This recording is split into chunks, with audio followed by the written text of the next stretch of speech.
Hello,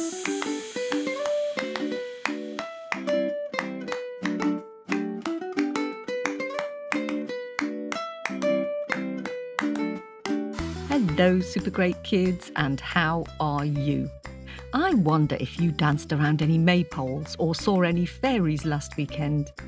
We've been looking at how and why stories, which are tales people make up to explain why something is the way it is, like how the stars got into the sky. And in the story this week, we're going to hear why people in Nigeria say that the sky is so high up and far away, and how the moon and the stars got into the sky. But before we begin that story, can you have a little think about this? If there was lots of food in the sky and you could choose what kind of food you'd like to rain down on us, what would you most like it to rain? Chocolate? Or maybe baked beans? Or sausages? Or maybe mashed potatoes? No, I don't think I'd like to get hit on the head by large dollops of mashed potato. Why don't you have a little think about what kind of rain you'd like the most, while we have a quick word with the grown-ups. Hello, super great kids. Did you decide what you'd like it to rain? Maybe bananas, or sausages, or even ice cream, or maybe baked beans? Imagine getting baked beans in your wellies when you splashed in the puddles. Yuck, bit sticky. Now, here is Kate Corkery with a How and Why story from Nigeria, all about the sky and the food that we eat. Are you sitting comfortably? Shall we begin? How do we start a story? Well, in Hausa, which is one of the languages which they speak in Nigeria, the storyteller starts the story saying, Gatanan, Gatanan, ku. Here it is, here it is. And you, the listeners, say, Tajo Majita. Let it come, let it come. Are you ready? I'm going to say Gatanan, Gatanan, ku. And you say Tajo Majita. Gatanan, Gatanan, ku. Ready? Tajo Majita. Very good. Here it comes, here it comes. Hello, super great kid story friends. This story is so old, I don't know when it was first told. Shall I begin? I'll begin at the beginning. Long, long ago, the sky was very low. The sky was so low you could reach up and touch it. And not only that, the sky was very kind, and the sky provided food for everyone who was hungry. All you had to do was reach up and pick a piece of sky and eat it. And it was delicious, and it tasted like anything you can imagine that tastes wonderful. You could pick a piece of sky that was fluffy like rice. You could pick a piece of sky that was salty like crisps. You could pick a piece of sky that was spicy, that was smooth, that was crunchy. Anything you liked it to taste of, it tasted of. It was of many colours, many flavours, many textures. And people could have as much of it as they wanted. Can you imagine? You're just walking along the road and you feel a little bit hungry and you reach up your hand and pick a piece of sky and delicious. You didn't have to buy it, you didn't have to make it, you didn't have to bake it, you didn't have to grow it, you just picked it and ate it. Sounds heavenly, doesn't it? Well, it was for quite some time. But then people got a bit greedy. People got a bit picky. People got a bit choosy. They'd pick a piece of sky, have a nibble, say, that's not what I want now. No, let me try something else. And they would just drop some pieces of sky on the ground and pick another bit, have a nibble of that and drop it. And soon there was lots of pieces of sky dropped all over the ground like rotting food. That wasn't very good, was it? Sky was not happy. Sky was upset. And Sky called down to the people and said, "People of Earth, If you keep wasting my food, I'll have nothing left to give you, and I'll have to go very far away where you can't reach me anymore." So the people, they promised to be good, and they promised not to be wasteful anymore, and they promised to eat only as much sky as they could finish. And so it went on for some time. People were very good, just taking what they needed, not taking anything more. But then came the day when their oldest chief was 100 years old. Wow, well, that deserved a party, a big feast, and all the people in the land would come and celebrate. There would be eating and drinking and singing and dancing and music and drumming.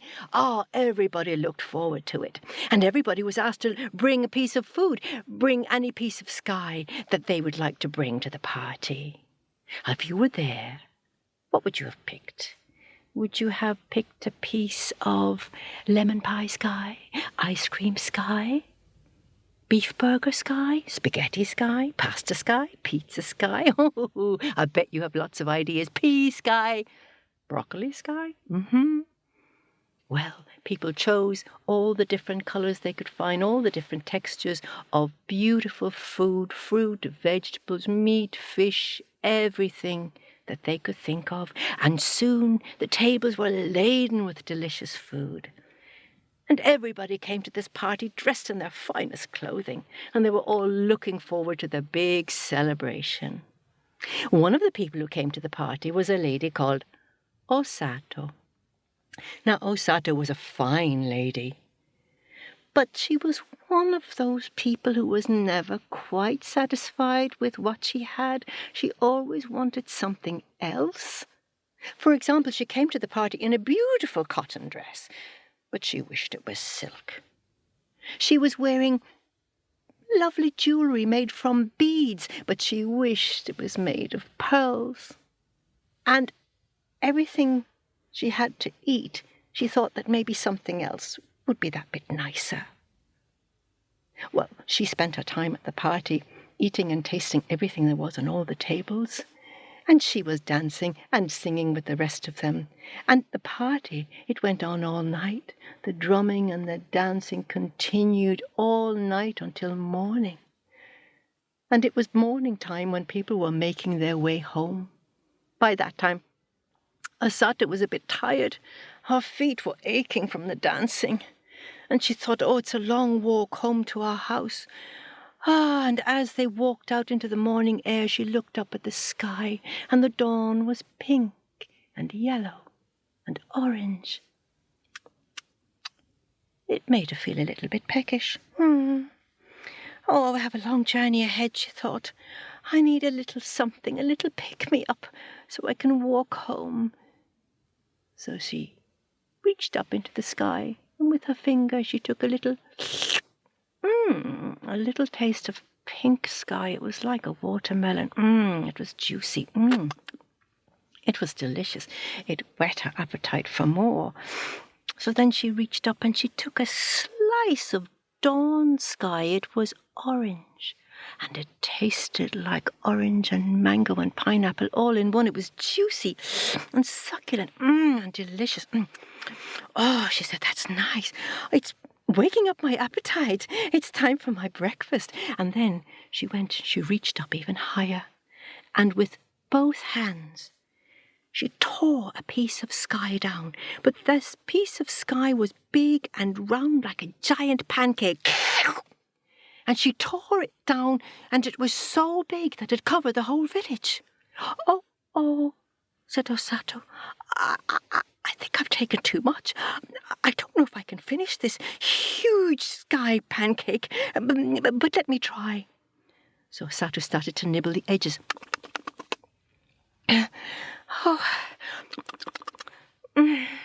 It's delicious, but I really don't think I can eat any more. I don't think I can eat any more. Husband, she called her husband. Husband, can you please eat some of this pancake? I think I've taken too much sky. And the husband said, oh, no, wife, I'm too tired from the party. I can't eat another thing. No, please.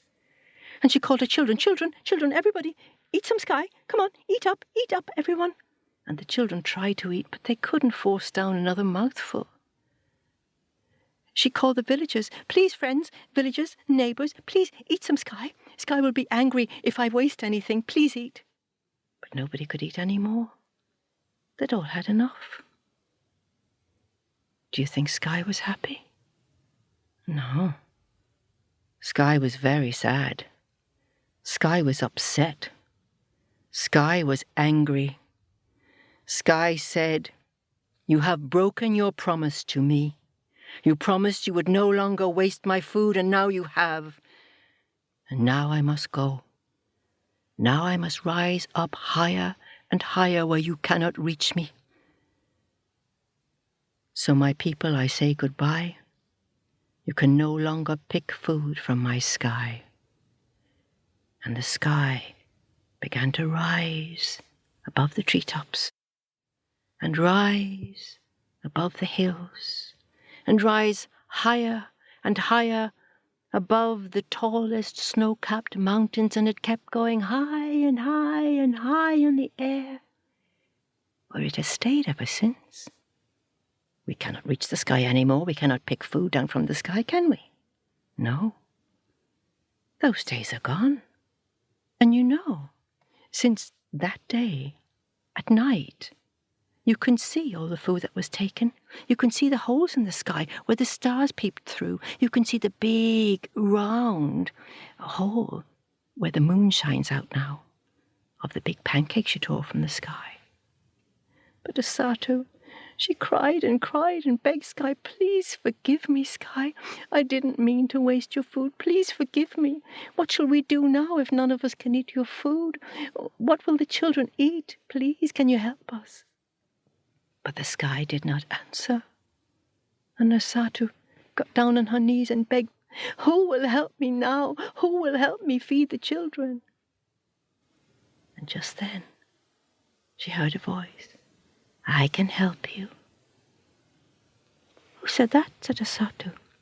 "It's me. The Earth. Mother Earth.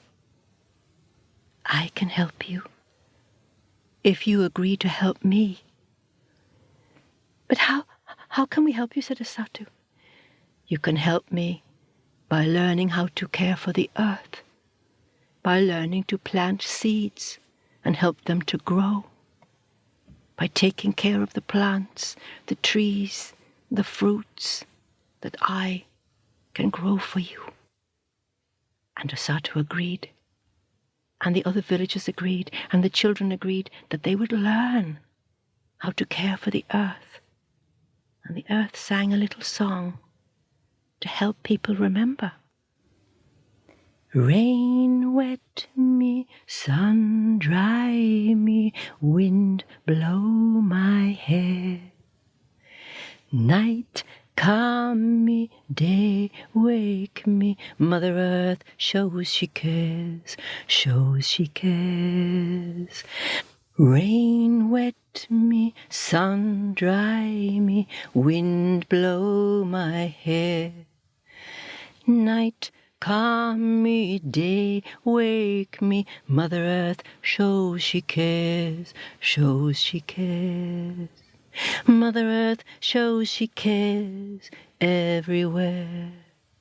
Mother Earth shows she cares, show you care."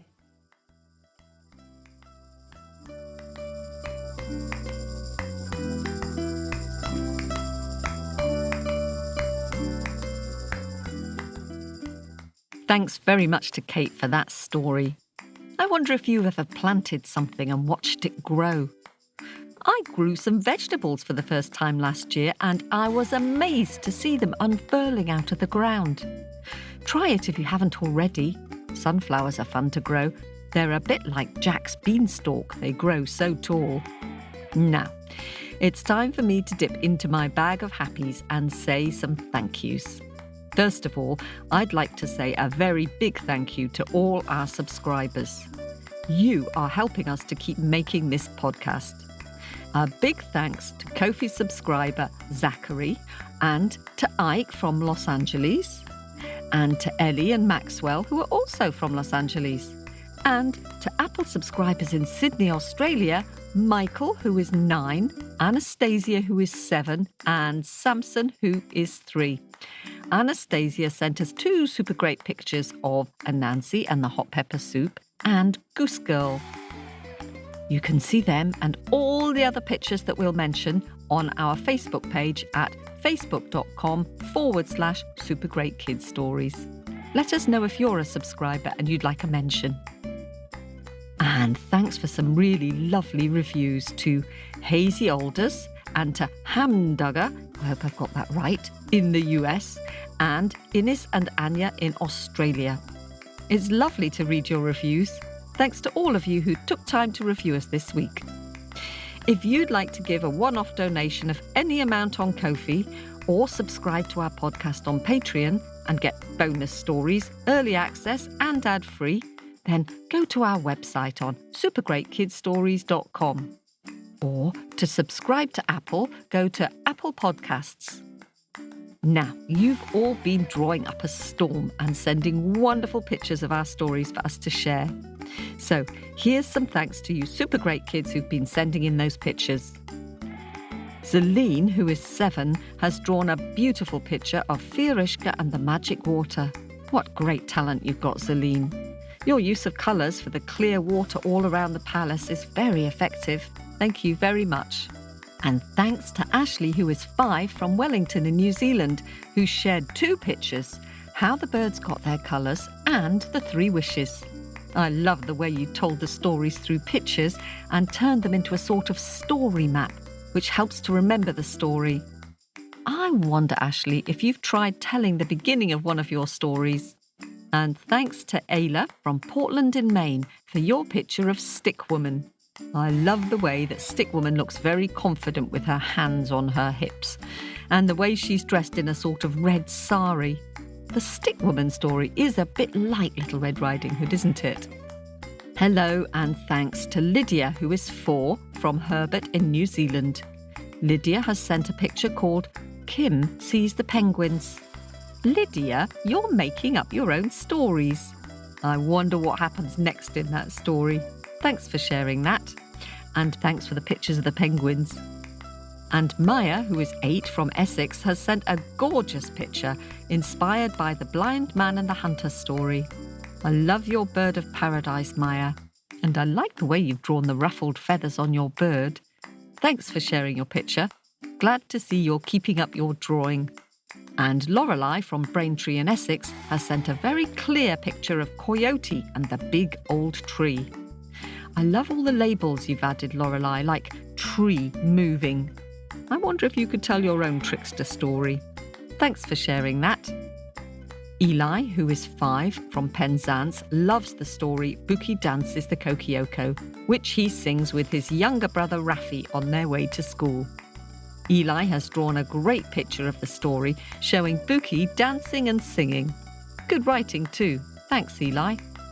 And Dax, who is 6, has drawn a lovely picture inspired by Pamela Mar's story of the fish and the star. I really like the way you've divided the 2 different worlds of the fish and the star with different colours. Really clever. Thank you, Dax. Ooh, and we've got a rather marvellous picture of Grandma Spider Finds the Sun, drawn by 5-year-old Fox from Northern Ireland. I love the way, Fox, that you've shown the 2 different sides of the world, one in darkness and the other in light. Very clever. And Tyson sent a really cool picture of how the sun got into the sky. It looks a little bit Aztec in its design, Tyson. I wonder if you could tell your own story of how you think the sun got into the sky. In China, they say it was the eyes of a great dragon. One eye turned into the moon and the other into the sun. Thanks very much for your picture, Tyson. And 8-year-old Zoe in Washington has sent us a lovely drawing inspired by the Russian story Marusha and Father Frost. I love the way you've drawn Father Frost with the icy snow patterns coming from his hands. I love this story. It's told in lots of different countries as well as Russia. Maybe because it's such a good tale.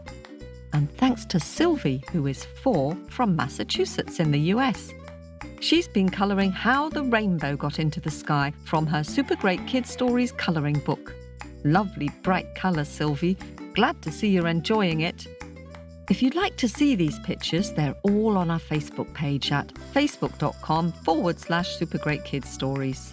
And if you'd like to send us a picture, the easiest way is to send me via Facebook Messenger. Or go to our website, supergreatkidsstories.com, and scroll to the bottom where you'll see a place to attach a picture. We love hearing from you. Whatever you do, just keep telling your stories and singing your songs. See you soon. This podcast was produced at Wardour Studios in London.